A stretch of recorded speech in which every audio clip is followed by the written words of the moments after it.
New Zealand women's نے Pakistan women's کو دوسرے ون ڈے انٹرنیشنل میں انتہائی دلچسپ مقابلے کے بعد ایک وکٹ سے شکست دے کر 3 میچوں کی سیریز اپنے نام کر لی۔ میزبان ٹیم نے پہلا ون ڈے انٹرنیشنل 131 رن سے جیتا تھا۔ تیسرا اور آخری ون ڈے انٹرنیشنل 18 دسمبر کو کرائسٹ چرچ میں کھیلا جائے گا۔ دوسرے ون ڈے انٹرنیشنل کی خاص بات فاطمہ ثنا کی آل راؤنڈ کارکردگی اور غلام فاطمہ کی عمدہ بالنگ تھی۔ فاطمہ ثنا نے 7 چوکوں اور 1 چھکے کی مدد سے 90 رنز بنائے اور ناٹ آؤٹ رہیں، جبکہ بالنگ میں بھی 2 وکٹیں حاصل کیں۔ پاکستان ویمنز ٹیم پہلے بیٹنگ کرتے ہوئے 50 اوورز میں 220 رنز بنا کر آؤٹ ہو گئی۔ نیوزی لینڈ ویمنز نے 48.5 اوورز میں 9 وکٹوں کے نقصان پر ہدف حاصل کر لیا۔ پاکستان ویمنز کو میچ کی پہلی ہی گیند پر منیبہ علی کی وکٹ کا نقصان اٹھانا پڑا اور پھر صرف 35 رنز پر اس کی 4 وکٹیں گر گئی تھیں۔ سدرا امین 12، بسمہ معروف 7 اور عالیہ ریاض 7 رنز بنا سکی۔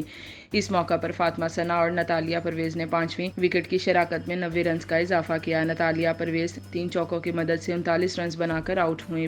وکٹ کیپر نجیحہ الوی نے بھی 3 چوکوں کی مدد سے 32 رنز بنائے اور فاطمہ ثنا کے ساتھ 6ٹی وکٹ کی شراکت میں 65 رنز کا اضافہ کیا۔ نیوزی لینڈ ویمنز کی طرف سے کپتان سوفی ڈیوائن نے 25 رنز دے کر 3 وکٹیں حاصل کی۔ نیوزی لینڈ ویمنز کی اننگز میں سوزی بیٹس اور میڈی گرین کی بیٹنگ نمایاں رہی۔ سوزی بیٹس نے 74 اور میڈی گرین نے 5 چوکوں کی مدد سے 83 رنز بنائے۔ اس شراکت کے ٹوٹنے کے بعد پاکستان ویمنز ٹیم کی جانب سے فائٹ بیک نظر آئی اور اس نے 53 رنز کے اضافے پر 7 وکٹیں حاصل کر کے میچ کو دلچسپ بنا دیا۔ جب میزبان ٹیم کی 9ویں وکٹ گری تو اسے جیت کے لیے 13 رنز درکار تھے۔ اس موقع پر لی تاہو 21 رنز ناٹ آؤٹ کی اننگز کھیل کر اپنی ٹیم کو جیت سے ہمکنار کرنے میں کامیاب ہو گئیں۔ لیگ اسپنر غلام فاطمہ نے عمدہ بالنگ کرتے ہوئے 47 رنز دے کر 4 وکٹیں حاصل کیں۔